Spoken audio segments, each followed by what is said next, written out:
ॐ साईश्वराय विद्महे सत्यदेवाय धीमहि तन्नः सर्वः प्रचोदयात्।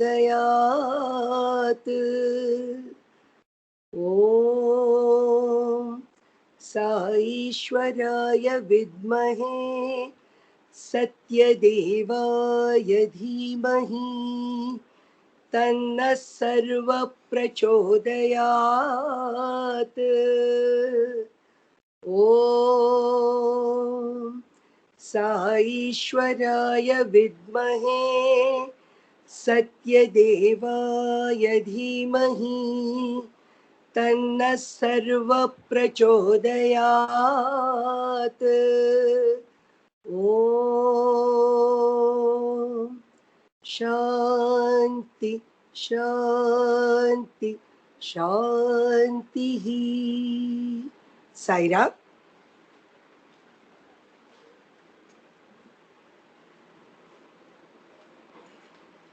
Sai Ram and good evening to all the Sai devotees of Sai Sparshan.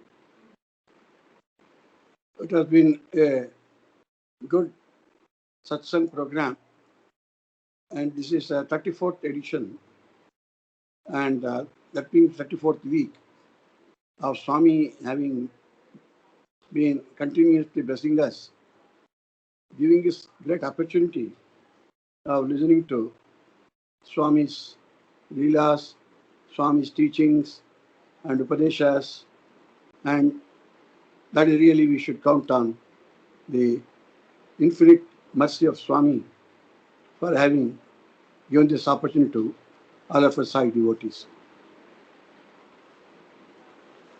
And today we are starting with a small introduction that tomorrow I think is the Holy Purnima and the happy Holy Festival.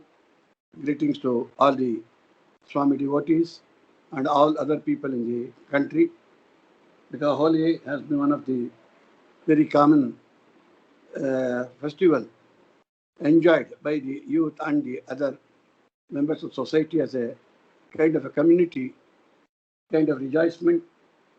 And this is also spiritually is a Kama Dahana. The Kama Dahana is burning off our desires and the senses and the whatever the vasanas of the senses. And when it is burned, it is Kama Dahana, not some kind of an idol or something. The Kama is in all of us. And the Kama, if we don't burn it, it will burn us. In order that we become desireless, that is what is preferred. From desire to desirelessness, that's just stepping the kind of ladder. And for that to happen, we have to burn. And as a kind of a prelude to this, in the holy, one is the Kamadahana, burning of the Manmata and the Kama. The second is enjoying the victory over senses after that by splashing of colors and throwing colors on each other's in a friendly gesture, enjoying the entire kind of function and festivities. And it's also kind of a festivity of harvest, joy, and happiness.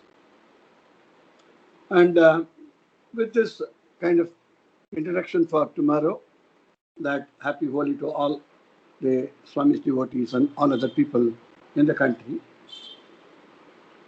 The second is now this month, from March 25th, as per Satsai Trust information, this is being celebrated as Sadhana Aradhana month up to 24th April, the Aradhana day of Swami, and the 10th Aradhana anniversary.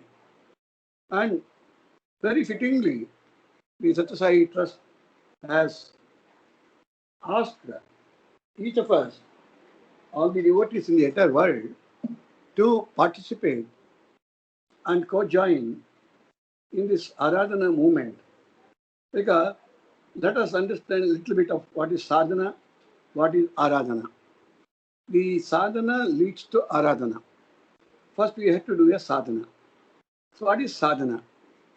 Sadhana is continuously doing the same good acts repeatedly, frequently, over a period of time, and going on continuing it. It is something like our daily activities. See, whatever daily activities we would have been doing day after day, weeks after weeks, months after months, years after years. And like that, the spiritual sadhana also is not a one-time affair or a one-day affair. It has been done yesterday, it has been done last month, it has been done last year. Okay, let us look into it.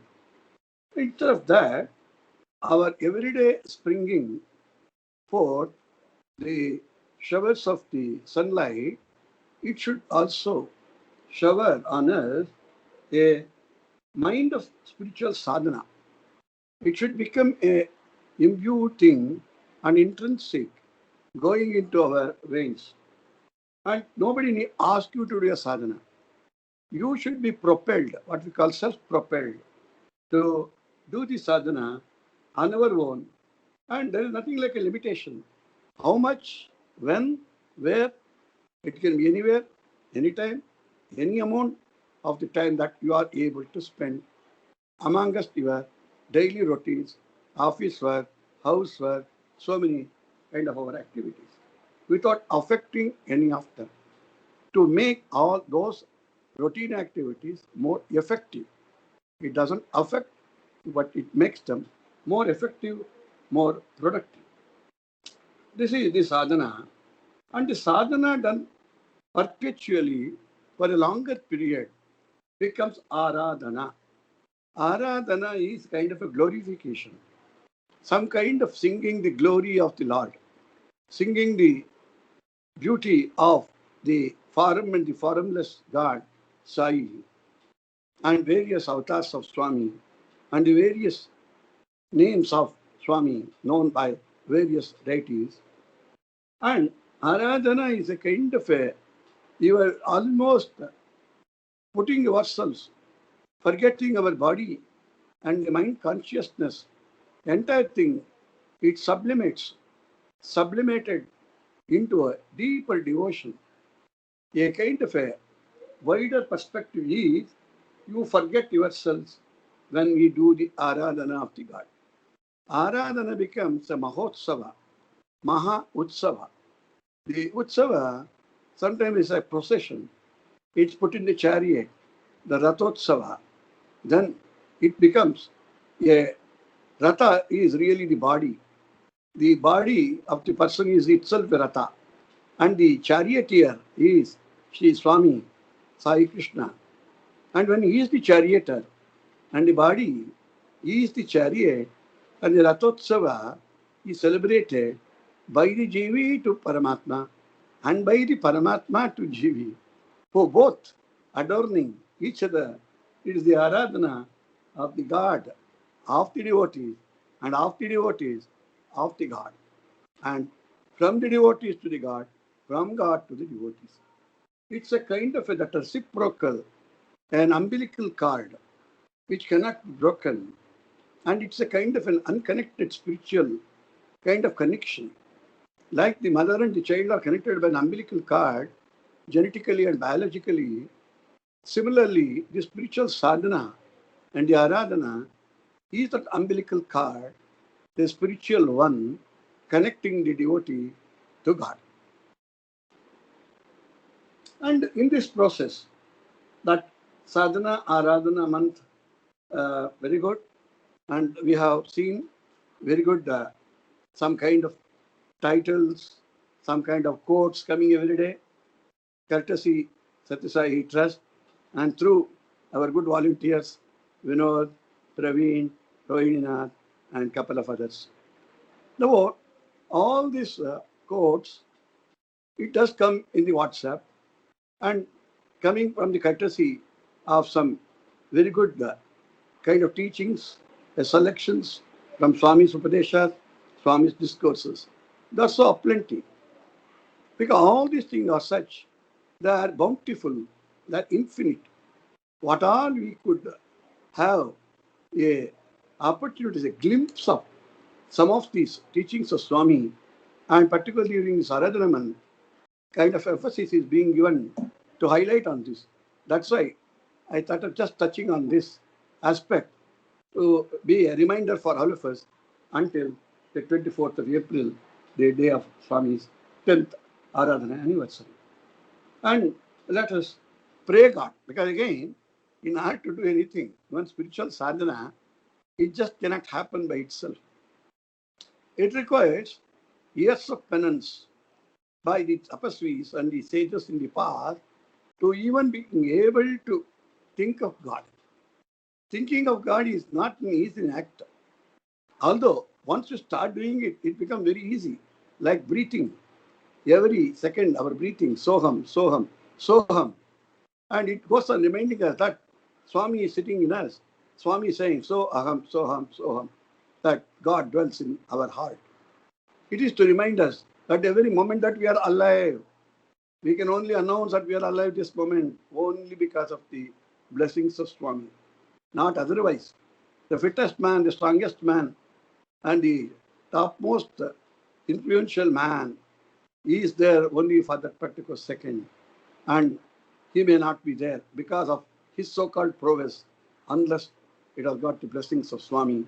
And therefore, blessings of Swami is an important milestone.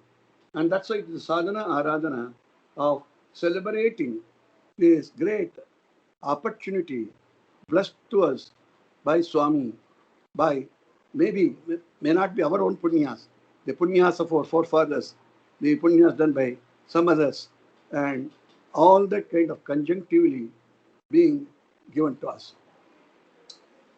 Now, today's topic was a little different topic. It was again prompted by Swami. In the midst of present day chaos happening in the pandemic stage, and what is this topic is today? The spiritual sadhana does not know fatigue and does not need rest and does not rest. And the devotion, if it is spiritual sadhana done with devotion, sublimates, and it sublimates into deeper devotion. So these are certain key points, and on this we'll try to dwell little upon. And again, let us also say, and whatever this opportunity given to us by Swami is a blessing, because to my limited knowledge, after gathering certain information from Swami's teachings, Swami's books, discourses, and little bit of analysis, something is just put plaintively. Not that it's a highly knowledgeable research, highly knowledgeable like many other gifted speakers who give the spiritual talk in Prashanti Nilayam and couple of other places. It is just because some opportunity given by Swami, it is just made use of in my very, very limited capacity. And that I would like to seek apologies from the other devotees if there are some kind of small mistakes or adjunctives that are used and which could be corrected and which could be further improved upon in the future kind of our satsang sessions. The fatigue word itself, when we attach it to, firstly, what is fatigue? See, the word we are hearing it, particularly in this corona period, from lot of people being afflicted with one is the corona disease itself. And thanks to God, quite a lot of people, that means a great percentage of people have recovered from the boot of the corona disease, and a few others who were isolated, they have also come back to the normal thing. But a couple of people have also died in India as well all over the world. It is nearly 1 month. Like the Aradhana Mahotsava, the Corona Mahotsava has also completed 1 full year, the calendar year from last year March to this year March. And although it did subside in between, but again, the second wave, that kind of a feeling has been there, and Again, it is showing its hoods, and we have got to be careful as per the notifications. And this second wave could last up to July. So let us all again pray Swami to minimize the hazards and the effects of the corona second wave, and let us try to be as safe as possible, remaining at our places and not mingling in the bigger crowds and keeping a safe distance, and also sanitizing. And also, the biggest sanitizer for all Sai devotees is Sai Satsang and the Sai Bhajans and the Sai Namasmaran. No other sanitizer is more effective than this. Therefore, let us all keep that Swami's name, and no corona can ever affect any of us. And therefore, this upsurge which has happened, that has caused some kind of new dimensions of both physical, psychological problem. A lot of people who are in employment, some of them lost jobs, some of in the corporate sector, they are asked to work from home, and that still continues. And working from home has advantages and also has disadvantages. And working from the companies or factories, wherever it is required, that's still continuing to a greater degree of efficiency and necessity. Now, the word fatigue is a relative terminology mostly used in the metallurgical engineering kind of sector, where the machines, materials, and sometimes the human labor, they are subject to what is called as fatigue. And the fatigue is a kind of thing which could be kind of stress, it could be some kind of a torsion, it could be like shearing, it could be a kind of a malleability, ductility, kind of signs are shown is cracks, kind of wearing out, becoming weak, breaking, splitting, sheeting. All these things are some kind of signs of fatigue in the materials and also sometimes in the machines. The machines and materials are prone to this fatigue. And sometimes the human aspect, the labor, the employees, the employers, and other connected people. And it could lead to a kind of a thing. But when this fatigue shows its early signs, itself, if it could be looked into and it could be de-stressed and de-fatigued, and it is little kind of attended to, then we will not be failing because of so-called the fatigue. And before fatigue affects us, we should see that it is limited, it is delimited.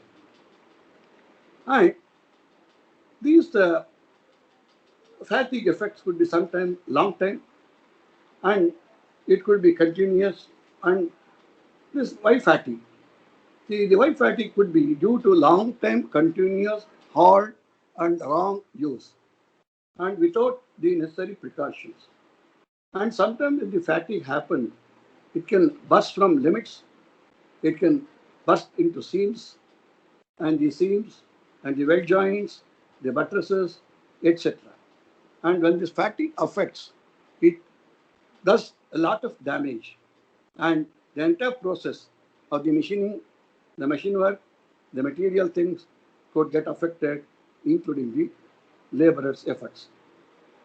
And when this fatigue can occur, see, after long continuous use, we have seen whatever it is the machine or the men or the material, if something is very continuously used, that could be a generation of some kind of heat, some kind of stress.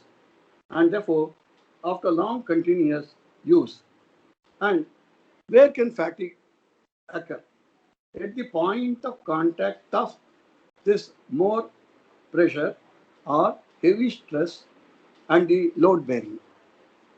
And therefore, this is what we see, this fatigue. How much of fatigue is okay? We say fatigue, the fatigue word would mean that fatigue will be there as long as we think it is there. And how much it is okay. Yes, little bit of fatigue when you tend to take some small rest and then you could continue, and that's where you could see that it is kept under limit. And for here, it requires what we call a tolerance. It's a mental tolerance, time tolerance, and load forbearing capacity. Because we should understand how much that forbearing capacity we have, to how much of that fatigue we can dissolve and we take, how much we cannot directly take. And what is the temperature, and what is that storing, and what is the transportation, etc. This comes as a metallurgical engineering kind of symbolism. Why are we talking about that today? Is we are making an analogy of this to the kind of spiritual fatigue which is being referred. And if you have to come near to that, the can fatigue be avoided? Yes, before breaking point, the divert, divide, cool, distribute, and give rest, and continue. And what is the spiritual fatigue? The spiritual fatigue, really speaking, when the word spiritual itself is used, there should be really no fatigue at all. The word spiritual means what? It is the diverted or dedicated towards thought of God.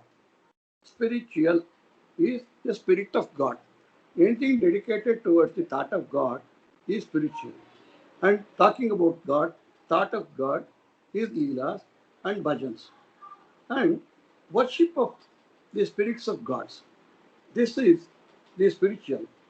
And this will reinforce and refurbish and enhance and energize and catalyze and reinforce synergy into our mind and body system.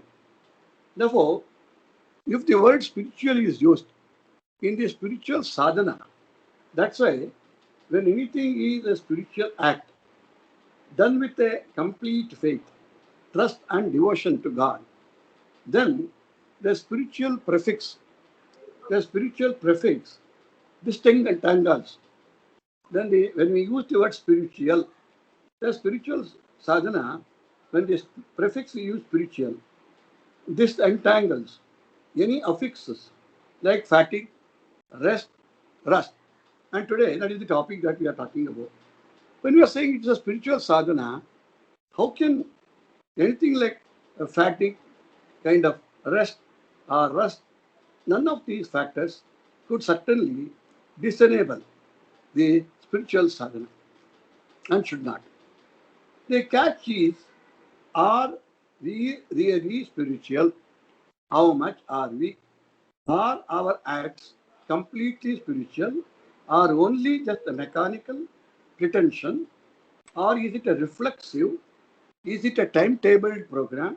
Is it just an agenda? Is it instruction from above, like the higher trust and the samitis? Or is it forced that you should attend this program of sadhana? If this is out of any of this, then yes, it is sure to lead to some kind of a fatigue. But if it is none of this, none of the latter, as is in most of our Sai centers, let us be proud of our Sai centers. By the divine grace of Swami, all our Sai centers, people are not forced, people are not instructed, people do come voluntarily, join voluntarily, act voluntarily, and that being the thing, it is a comprehensively voluntary. And for the word that spiritual sadhana, when we are saying in Swami's spiritual sadhana, the word fatigue should not creep in, should not arise. It could be just a passing phase. It could be a passing phase. Yes. Therefore, in engineering and all that, we do what we call creep test. Or when it creeps in, make a creep test and allow the creep to get out and take away the fatigue. Yes. At individual level, sometimes when you take it as human level and our individual levels, Each individual is a different entity. Each is of a different standard, different standards of the spiritual levels. Therefore, it can happen sometimes to some individuals of some kind of fatigue at particular time, and at that time they are rested. Other delegated programs goes on. No program of Swami's activities, satsang activities should ever be stopped because of any reasons, anything affecting couple of people or some few people. Therefore, the spiritual sadhana does not stop and should not, as per Swami's kind of blessings and wishes. The fatigue overcoming all members. Suppose we argue, no, everybody is under fatigue. Fatigue overcoming all members of the group at the same time are very rare and nil. Absolutely it is nil. Then the team itself sometimes need to be changed. We have seen this word fatigue even in the sports, in the cricket teams, in the various sports arena. They make A team, B team, under 19 teams, so many teams. And they play different formats. They choose different teams, different members for different of this, so that same people aren't exposed continuously for all. Similarly, sometimes, if needed, it can be different combinations for different formats and different kind of activities. And therefore, thus rotation policy also is used in the sports, that rotating people and either on a weekly or a day or some kind of special functions. Therefore, particularly, let me be also happily record and proudly acclaimed by Swami's grace that Sai Sparshan has given a lead, particularly on the online bhajans, which is already completing about 75 sessions, and also the satsang, which is on the 34th session today.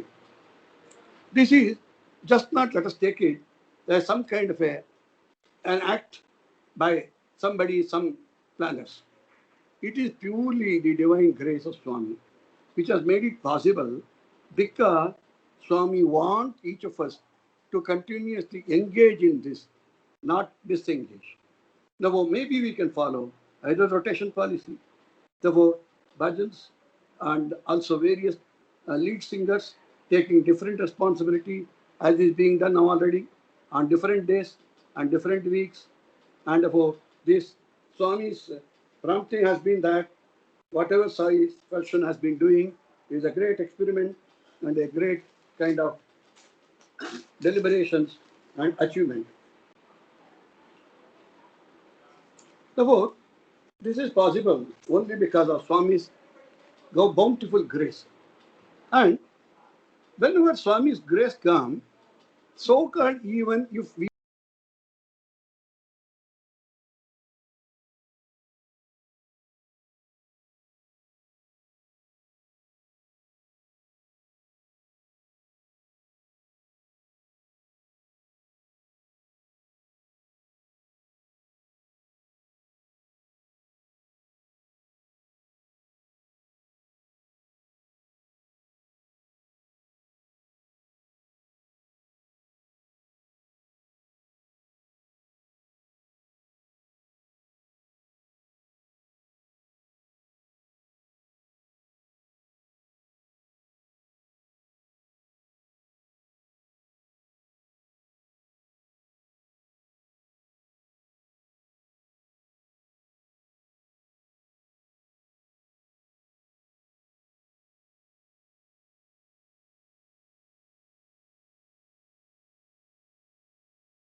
Sairam uncle, you are on mute.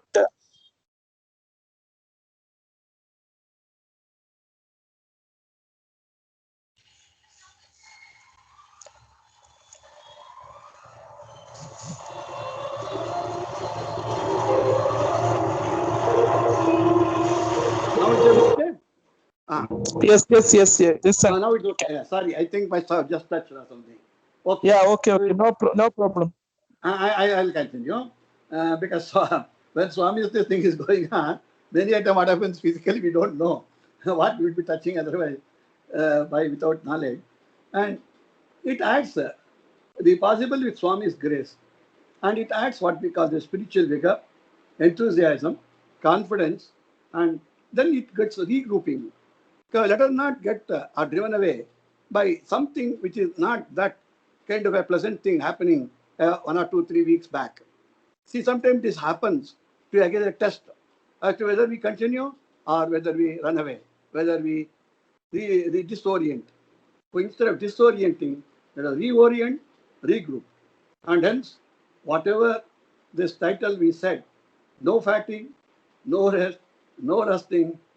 And once more, Swami has said in many discourses, the more you rest, the body rests. The rest is not the solution. The more you rest, the more rested body becomes and mind becomes. And then when it rests, the Swami has given the example that iron, however strong it is, if it is not used for a long time, it rusts, it corrodes. And then when rusted, what we do? We will not throw away. Then we put it to galvanizing. A galvanizing effect, regalvanize, put corrosion-resistant paint, and then make some abrasive painting, and then again make iron fit to use. And when iron itself can be put to use, what about human beings? It should be certainly possible. And then this iron is later converted in stainless steel. That although it's called stainless steel, what does it mean? Stain is a kind of a remark. It's a kind of a patch. It's a kind of a disremarkment. So stainless, that means no remark, no kind of this thing. It always shines, it glows. And Swami says the devotees, sometimes if we are rusted like iron because of wrong use and non-use, then again we should become like stainless steel, fully glowing, higher strength. Steel is also called high strength and becomes high strength. So it lasts long, durable, and safe, and high life. So this is of some Swami's kind of very detailed kind of examples that Swami has given about this rest and rust. Let me narrate that one incident of this for about 5 minutes, and then another about 3-4 minutes that we'll be closing this. One example of Swami, as you have read in the Satyam Shivam Sundaram, once Swami was with a batch of students at Kodaikanal in the summer resort of Swami, and usually he used to take a batch of students who used to be selected by him. And again, it's a fortune to be selected among the group of students to be taken by Swami to Kodaikanal. And everybody almost was expecting, hoping that they would get that chance. And this one particular time, Swami had taken a group of students to Kodaikanal. And at Kodaikanal, Swami used to stay for about 10 days, 15 days, sometimes. And then generally, Swami used to motor down from Kodaikanal via Coimbatore, then go to Ooty. This used to be many of his general trips. And therefore, similarly that time, after a wonderful experience at Kodaikanal, Swami's students, many times, Swami's car used to go in the front and then followed by the students' bus, 1 or 2, depending on the number of students, and followed by some devotees' cars. And then this Swami went started from Kodaikanal, and then his car went further, and then this particular bus, the driver took a different route to go to Ooty, and Swami's car traveled in another direction or another route, and Swami's car, after a brief halt in Coimbatore, reached Ooty. Again, Swami's another abode at Ooty, and Swami had reached there by about evening. And then this bus, which had also left along with Swami, containing the students and some teachers, had not reached Ooty yet. It was already evening, became late evening, became night, and it went on. It was even past midnight. And a lot of the devotees at Ooty and the people attending to Swami went on pleading with Swami, Swami, the students will come, don't worry, you take rest, you relax, take your food. Swami refused food. Swami refused to take anything.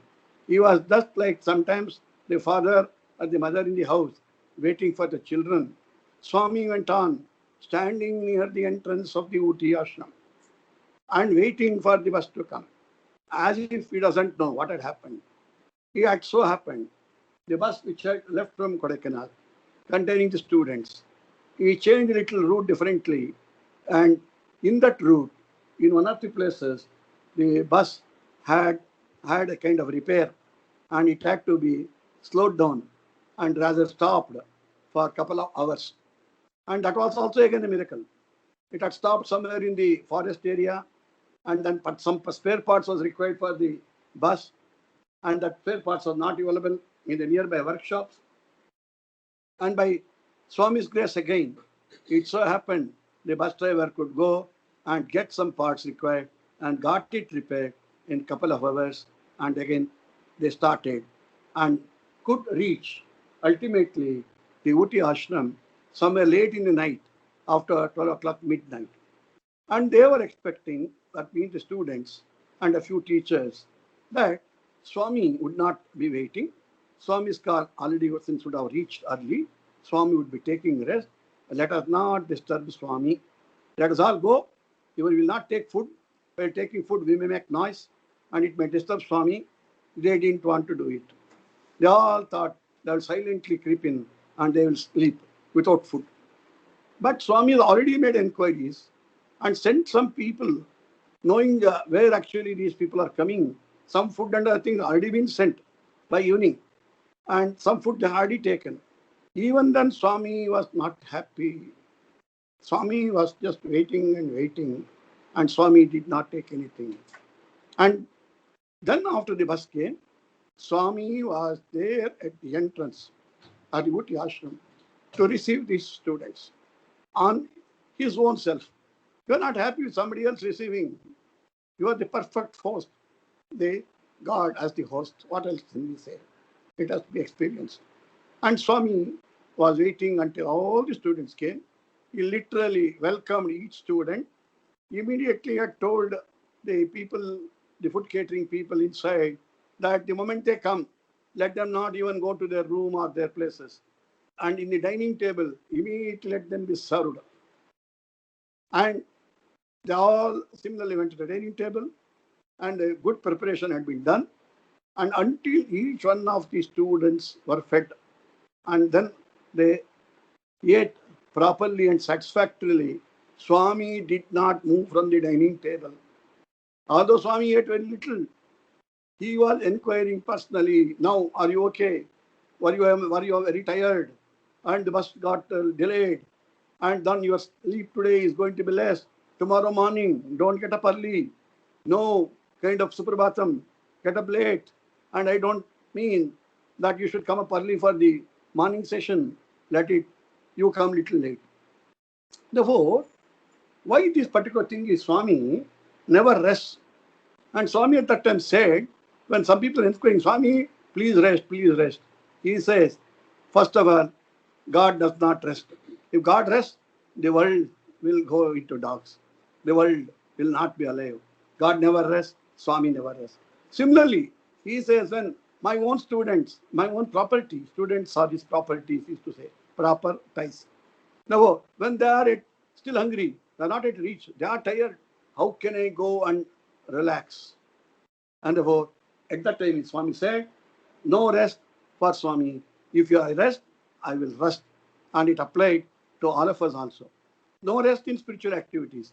And therefore, sadhana, spiritual sadhana, should continue unabated and without any stop, without any rest, without any rest. Now, that's what Swami's teachings from the above kind of small stood. Something similar, there are a number of experiences which we will go on sharing in some of the other occasions. Another 2-3 minutes, we will stop this. The spiritual sadhana, therefore, continuous following of good acts.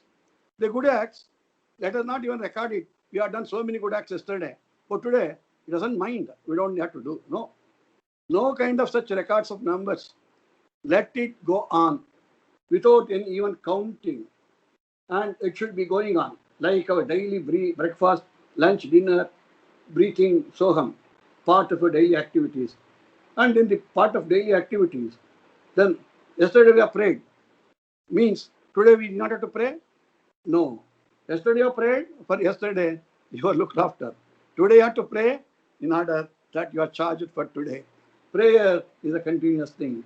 Prayers, that is taking bath, becoming physically pure, mentally pure, Gayatri, Upadesham, the Gayatri mantras, Abhishekam, the Rudram, the Chamakam, whatever that kind of repetitions, and the bhajans for people who are used to bhajan singing, the seva activity, the satsang activity, the meditation, all these things are continuous activities. If it is just not counted, we are done 1 week, next week, no, I am not done. It is enough. It is enough from whose point of view? From our point of view, because we go by our own kind of planning of time.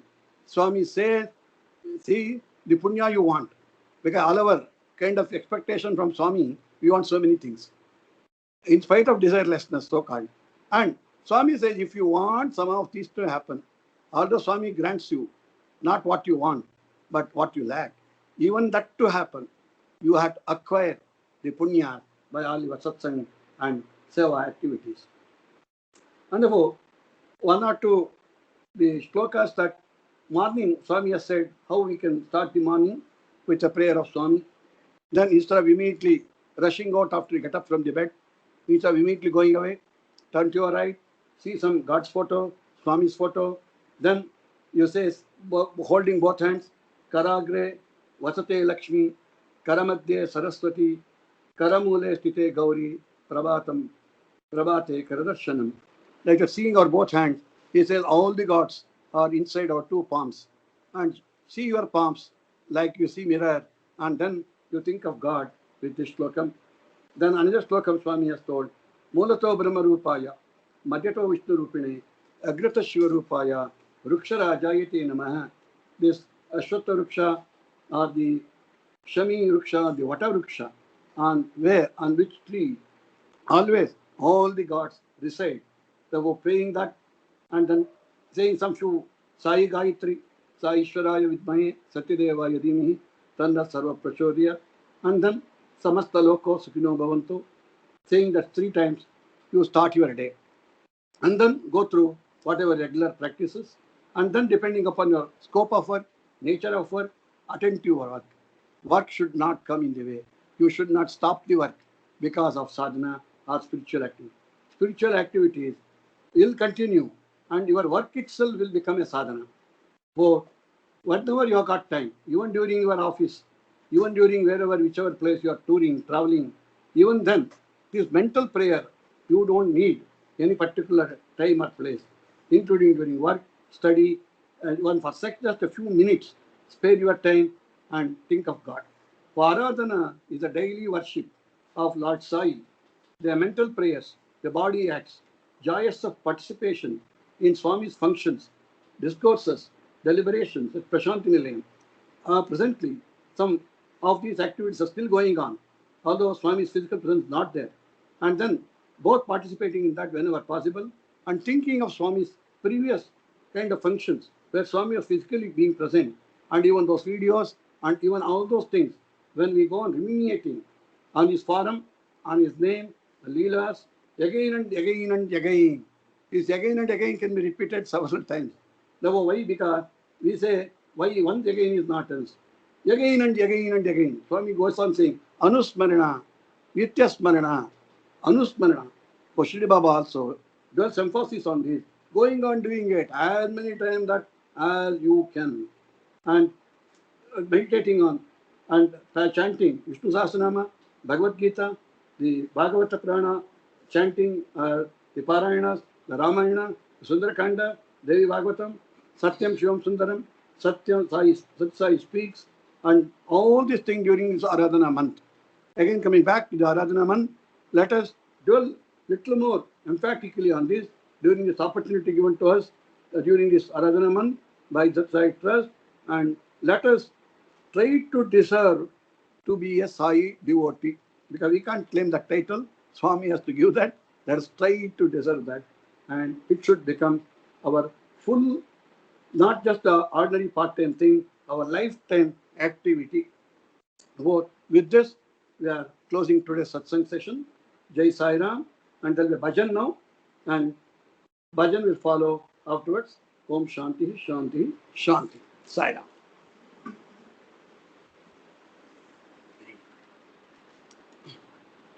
Saira.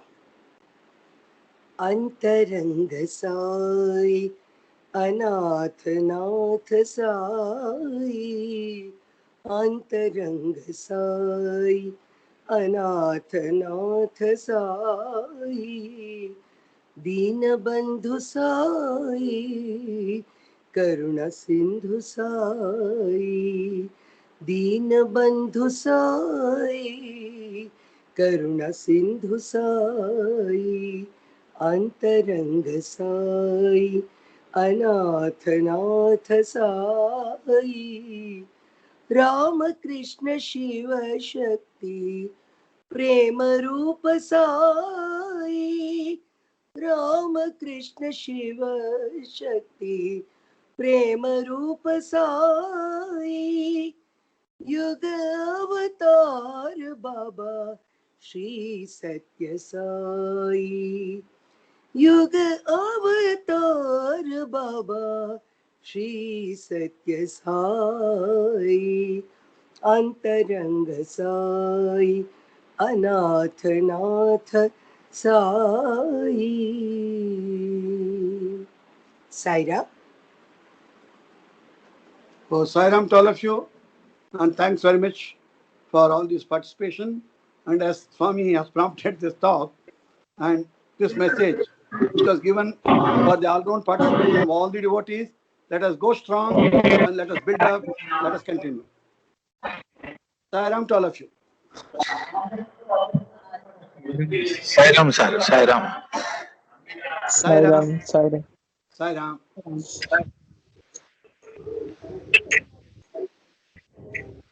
Sai Ram to everyone.